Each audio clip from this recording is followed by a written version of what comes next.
सुप्रभात मंडळी. आपण वाचत आहोत इंडियाज मोस्ट फिअरलेस हे शिव अरोर आणि राहुल सिंग यांच्या पुस्तकाचा मराठी अनुवाद संध्या रानडे यांनी केलेला आहे.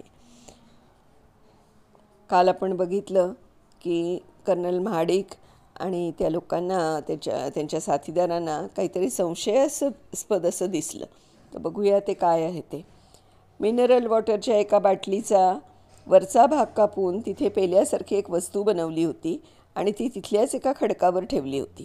त्याच्या शेजारीच एक पोचे पडलेल्या भांड्यात नुकतं शिजवलेलं मांस आणि भातही दिसला. कर्नल महाडिक यांनी सूचना दिल्याबरोबर सगळे आडोशाला गेले. दोन्ही गोष्टी आता स्पष्ट झाल्या होत्या. एक चांगली गोष्ट म्हणजे ते संशयी तिथे जवळपासच कुठेतरी होते. ही गोष्ट सैनिकांच्या फायद्याची असली तरी दुसरी गोष्ट मात्र काहीशी अस्वस्थ करणारी होती. त्यांच्या दृष्टीने अत्यंत मोलाचं असलेलं अन्न ते तिथेच टाकून पळून गेले होते. याचा अर्थ त्यांनी लष्करातल्या पथकाला पाहिलं होतं आणि याचा निश्चितच संशयितांना फायदा होणार होता. एकंदर परिस्थिती तणावपूर्णच होती. आम्हाला स्वतःला पुन्हा एकदा सज्ज इतकाही वेळ आमच्याजवळ नव्हता. पुढे काय करायचं ते ताबडतोब ठरवायला हवं होतं. नाहीतर आमच्यावर त्या दहशतवाद्यांकडून हल्ला होण्याचा, आम्ही मारले जाण्याचा मोठा धोका होता.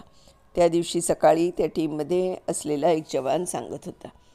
कर्नल महाडिक यांनी एकही क्षण वाया न घालवता ताबडतोब दोनातल्या एका टीमला डोंगरावर जाऊन सगळा परिसर दिसेल अशा जागा घ्यायला सांगितलं. ही गोष्ट महत्त्वाची होती, कारण कोणत्या दिशेनं त्यांच्यावर गोळीबार होऊ शकतो याची त्यांना कल्पनाच करता येणं शक्य नव्हतं. कर्नल महाडिक आणि त्यांची 7 जणांची टीम डोंगर रांगांना समांतर राहत पुढे पुढे सरकत होती. ते असे जात असतानाच त्यांच्यातल्या एका पोलीस जवानाला त्यांच्या पुढेच असलेल्या एका उंच झुडपामागे काळी फेरन दिसली. त्यांनी लगेच कर्नलना तिथल्या तिथे थांबवलं आणि झुडपाच्या दिशेने सरळ बोट दाखवत तिथे असलेल्या 2 दहशतवाद्यांच्या अस्तित्वाची त्यांना जाणीव करून दिली. लगेचच सर्व सैनिकांना त्यांची शस्त्र सज्ज करण्याच्या आणि त्यांच्या रायफल्स रॅपिड मोडवर टाकण्याच्या सूचना दिल्या गेल्या. त्यामुळे रायफलमधून फैरीमागून फैरी झाडल्या जाणार होत्या. अशा प्रकारच्या अगदी जवळून होणाऱ्या लढाईत एखाद दुसऱ्या गोळीचा काहीच उपयोग होणार नव्हता. त्यांची टीम जेमतेम इंचभर पुढे सरकली असेल नसेल तेवढ्यातच त्यातल्या एका दहशतवाद्याने अचानक त्याची बसण्याची जागा बदलली. दुसरा जिथं होता तिथेच राहिला. कर्नल महाडिकही थांबले आणि त्यांनी त्यांच्या सैनिकांना स्वतःच्या मागं उभं राहण्याची खूण केली. त्यानंतर लगेचच स्वतःची बंदूक सरसावत त्यांनी थेट समोरच्या त्या झुडपातच गोळ्यांच्या काही फैरी झाडल्या. त्यांच्या माणसांपैकी 4 कव्हर फायर पोझिशनमध्ये होते. म्हणजेच समोरच्याचा गोळीबार निष्प्रभ करण्याचा प्रयत्न करण्याचं काम ते करत होते आणि 3 त्यांच्या बाजूला उभे होते. पण ज्या दहशतवाद्याने काही क्षणांपूर्वी जागा बदलली होती त्याने एकदम प्रतिहल्ला केला आणि त्याने अशा जागेवरून गोळीबार केला ज्या बाजूला कर्नल आणि त्यांच्या बाजूच्या 3 माणसांचं अजिबातच लक्ष नव्हतं. त्या दहशतवाद्याच्या बंदुकीतून झालेल्या गोळीबाराने कितीतरी गोळ्या त्यांच्या शरीरातून आरपार गेल्या. हा गोळीबार कुठून झाला होता हे कुणाच्याच लक्षात येत नव्हतं. महाडिक यांच्याबरोबरची माणसं पूर्णपणे उघड्यावर होती आणि ती कुठल्याही क्षणी दहशतवाद्यांच्या गोळ्यांना बळी पडू शकली असती. ती 4ही लगेचच खाली वाकत पोटावर झोपली, कुठल्याही क्षणी खात्रीलायकपणे होणाऱ्या अंदाधुंद गोळीबाराची वाट बघत. कर्नल महाडिकांना पूर्ण कल्पना होती की आता तातडीने त्यांनी लगेच काही केलं नाही तर उघड्यावर असलेल्या त्या 4 माणसांवर दहशतवाद्यांकडून गोळ्यांचा अक्षरशः पाऊस पडेल. ते त्यांच्या पार चिंधड्याच उडवतील. त्यांच्या स्वतःच्या जखमा गंभीर असूनही त्यांची पर्वा न करता ते डोंगर रांगांच्या दिशेने सरकत गेले. सीओना गोळ्या लागल्या आहेत ही बातमी अजूनपर्यंत दुसऱ्या टीमपर्यंत पोचली नव्हती, कारण रेडिओ सेट त्यांच्याजवळच होता. त्यांच्याशी संपर्क साधण्याचा ती टीम प्रयत्न करत होती, पण ते काही बोलण्याच्या अवस्थेतच नव्हते. त्यामुळे दुसऱ्या टीमचा असा समज झाला होता की दहशतवादी सावध होऊ नयेत म्हणूनच ते गप्प राहिले असावेत. अंगावरच्या जखमांमधून प्रचंड रक्तस्राव होत असतानाही कर्नल अत्यंत कष्टाने पलीकडच्या बाजूला गेले. अंदाज होता त्या दिशेनं त्यांना गोळीबार सुरू केला. त्यांनी झाडलेल्या गोळ्या दहशतवाद्यांना लागल्या नाहीत, पण निदान त्यामुळे ते दहशतवादी आपापल्या जागी खिळून तरी राहिले. त्यांचा हा गोळीबार चालू असताना दहशतवाद्यांना दिसू शकतील अशाच जागी खरं म्हणजे ते होते. पण तरीही एका गोष्टीचं भान त्यांना होतं. त्यांच्या मागे असलेल्या माणसांना गोळ्या लागू नयेत यासाठी ते जीवाचा आटापिटा करत होते. त्यांच्या जवळचा दारुगोळा संपत आला होता, तरीही थोड्या थोड्या वेळाने ते गोळ्या झाडतच होते आणि त्यामागचा हेतू एवढाच होता की त्यांच्या माणसांवर दहशतवाद्यांनी हल्ला करू नये. एव्हाना लष्कराची दुसरी टीम तिथे येऊन पोचली होती, पण त्यांना तिथं काय घडलं ते सांगण्यासाठी कुणीच नव्हतं. वरच्या बाजूला असलेल्या माणसांशी संपर्क साधता साधता दमून गेलेल्या QRTच्या एका हवालदाराने पोलीस स्पेशल ऑपरेशन ग्रुपमधल्या एका जवानाला त्याच्या मोबाईलवर फोन केला. "साप को गोली लगी है," त्यानं सांगितलं. लढाईच्या जागेवरून ही बातमी पहिल्यांदाच सांगितली गेली होती. कर्नल महाडिक पडून होते त्या ठिकाणी त्या हवालदारानं धाव घेतली. त्यांना उचलून घेत त्यांना डोंगरावरून खाली आणलं आणि कच्च्या रस्त्यापासून 1.5 किलोमीटर अंतरावरच्या ठिकाणी तो त्यांना घेऊन गेला. त्यांना तिथून हेलिकॉप्टरने हलवणं शक्यच नव्हतं, कारण मणिगाह एका अरुंदशा खोऱ्यात होतं. जबरदस्त रक्तस्रावामुळे त्यांचं शरीर फिकट आणि थंड पडत चाललं होतं. तिथून गाडीत घालून ध्रुगमुल्ला या त्यातल्या त्यात जवळच्या जागी असलेल्या 168 मिलिटरी हॉस्पिटलमध्ये त्यांना नेलं गेलं, कारण आशेचा तो तेवढाच एक किरण होता. ते ठिकाण सोपोर कुपवाडा महामार्गाला लागूनच होतं. तिथल्या डॉक्टर्सनी लगेचच सांगितलं की त्यांच्या स्थितीत थोडीही सुधारणा होणं शक्य नव्हतं. त्यांना ताबडतोब तिथून 85 किलोमीटरवर असलेल्या लष्कराच्या श्रीनगरमधल्या बेस हॉस्पिटलमध्येच भरती करणं गरजेचं होतं, आणि तेही हेलिकॉप्टरमधूनच. कर्नल महाडिकांना हेलिकॉप्टरमधून श्रीनगरला नेलं जात असतानाच मला त्यांच्या पत्नीचा फोन आला. बातमी त्यांच्यापर्यंत पोचली होती. मेजर प्रवीण म्हणाले. ते त्यावेळी 41 राष्ट्रीय रायफल्समध्ये कर्नल महाडिक यांचे मदतनीस होते. त्यांच्या पत्नीनं त्यावेळी मला विचारलेला प्रश्न अजूनही मला विसरता येत नाही. एकच प्रश्न त्यांनी विचारला होता, "जिंदा रहेंगे या नहीं? बस इतना ही बता दो." त्यांना काय उत्तर द्यायचं तेच मेजर प्रवीण यांना कळत नव्हतं. वस्तुस्थिती काय होती हे त्यांच्या पत्नीला कळलं होतं. हे मेजर प्रवीणांनाही कळत होतं. पण त्यांना अजूनही आशा होती की 92 बेस हॉस्पिटलमध्ये डॉक्टर्स जखमींसाठी अक्षरशः देवदूतच असतात. ते कर्नल महाडिक यांना नक्कीच वाचवू शकतील. थोड्या वेळानं सौ महाडिकांचा परत फोन आला. त्यांनी त्यावेळी विचारलेला प्रश्नसुद्धा अजून माझ्या मनात रुतून बसलेला आहे. मेजर प्रवीण त्यांच्या आठवणीने सांगताना म्हणाले, "त्यांच्या शरीरात किती गोळ्या शिरल्या आहेत तेवढं तरी सांगा मला," असं त्यांच्या पत्नीनं विचारलं. त्यावेळी त्यांना उत्तर देताना मला ब्रह्मांड आठवलं होतं. मी त्यांना काय सांगणार होतो. तरीही सगळा धीर एकवटून मी शेवटी त्यांना सांगितलं की त्यांच्या शरीरात 7 गोळ्या शिरल्या आहेत आणि यातून ते वाचणं जवळजवळ अशक्य आहे. माझ्या या उत्तरावर पुढे एकही शब्द न बोलता त्यांनी फोन बंद केला होता. पण कर्नल महाडिक यांना श्रीनगरच्या 92 बेस हॉस्पिटलमध्ये आणलं गेलं होतं. त्यावेळी त्यांची प्राणज्योत मालवलेलीच होती. आम्ही हे सगळं लिहित होतो त्यावेळी कर्नल महाडिक यांच्या पत्नी चेन्नईमधल्या ऑफिसर्स ट्रेनिंग अकॅडमीत लष्करात एक अधिकारी म्हणून भरती होण्यासाठी दाखल झालेल्या होत्या.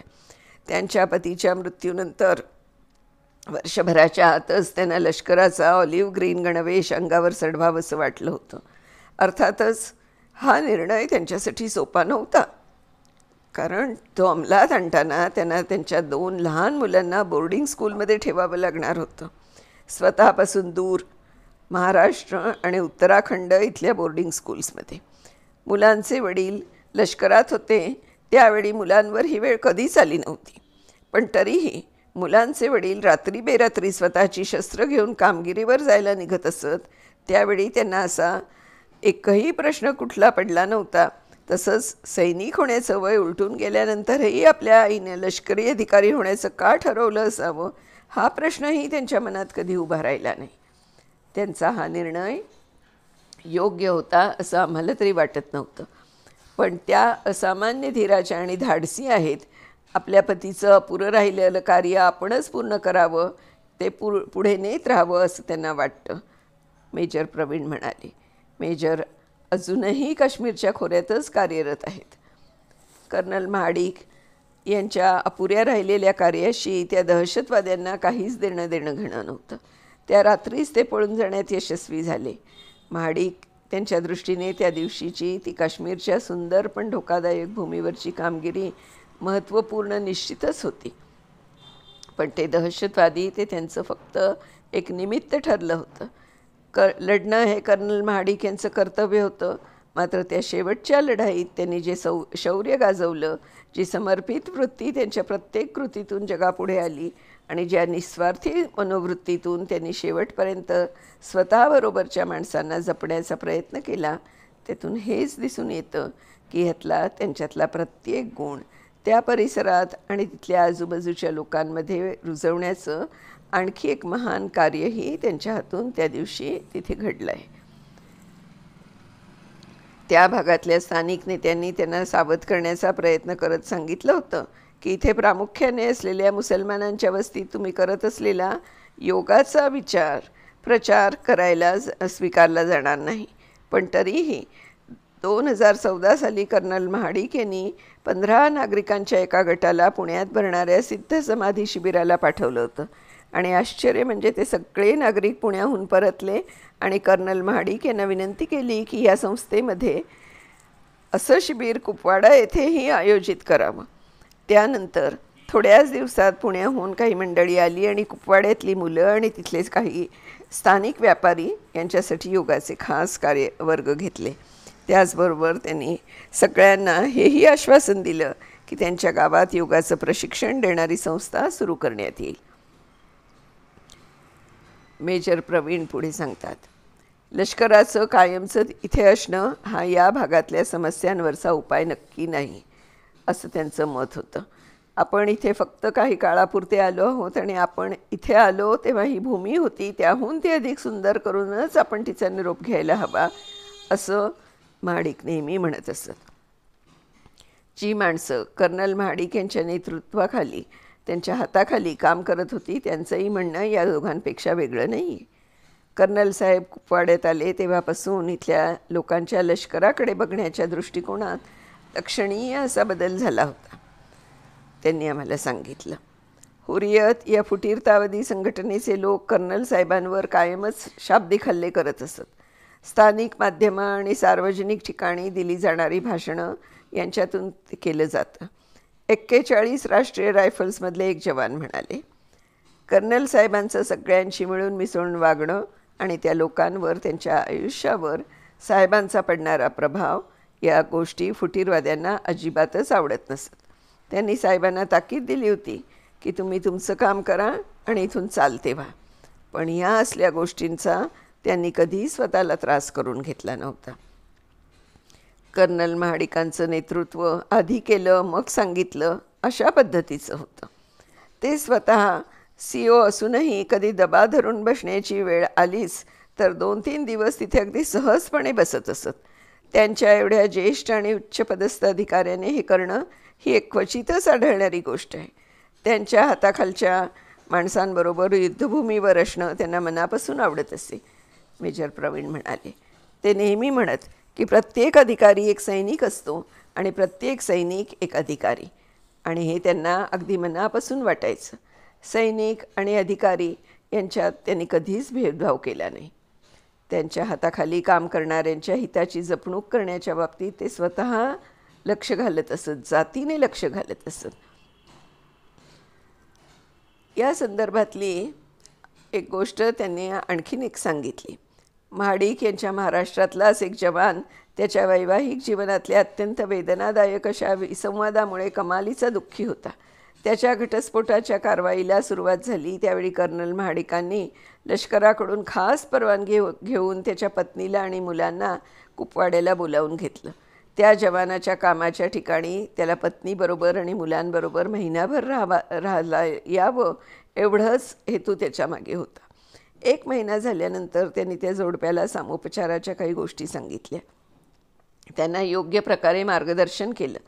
त्यानंतर त्या दोघांनी घटस्फोटाचा विचारच मनातून काढून टाकला आणि अजूनही ते एकत्र नांदत आहेत. त्यानंतर काही दिवसांनी दुसऱ्याही एका जवानाचे कौटुंबिक प्रश्न त्यांनी अशाच प्रकारे सोडवले होते. कोणत्याही अधिकाऱ्याने आपल्या सैनिकांच्या वैयक्तिक आयुष्यात इतकं स्वारस्य दाखवणं, त्यांचा प्रश्न सोडवणं ही फार क्वचित आढळणारी गोष्ट आहे. त्यामुळे अशा अधिकाऱ्यांशी हे सैनिक ज्या निष्ठेने जोडले जातात, जो आदर त्यांच्या मनात या अधिकाऱ्यांविषयी निर्माण होतो, ते सगळं शब्दांमध्ये मांडणं कठीण आहे, मेजर प्रवीण म्हणाले. कर्नल महाडिक यांच्या मृत्यूनंतर 5च दिवसांनी त्या दहशतवाद्यांपैकी एक जण 160 TA सैनिकांकडून हाजी नका येथे मारला गेला. उरलेल्या दोघांचं काय झालं ते अजूनपर्यंत कळलेलं नाही. कर्नल महाडिक यांचा मृतदेह त्या नोव्हेंबर महिन्यात विमानाने उधमपूरहून पुण्याला आणताना त्यांच्या कुटुंबियांबरोबर त्यांना सोबत म्हणून जे अधिकारी त्यांच्याबरोबर होते, त्यांच्या मनात एक दृश्य कायमचं घर करून बसलं आहे. कर्नल महाडिक यांच्या शवपेटीवर बसून स्वराज खेळत होता. तो इतका लहान होता की काय घडलं याचं आकलन त्याच्या बालबुद्धीला होणं शक्यच नव्हतं. मी त्यावेळी खेळणाऱ्या स्वराजकडे फक्त बघत राहिलो होतो. तर अशा या आपल्या जवानांच्या कथा खूप अगदी मन पिळवणून टाकणारे आहेत, पण त्यांचं हे असामान्य साहसच आपण इथे शांतपणे बसून त्याच्यामुळे आपली कामं करू शकतोय हे नक्कीच. तर त्यांना मनापासून मानवंदना.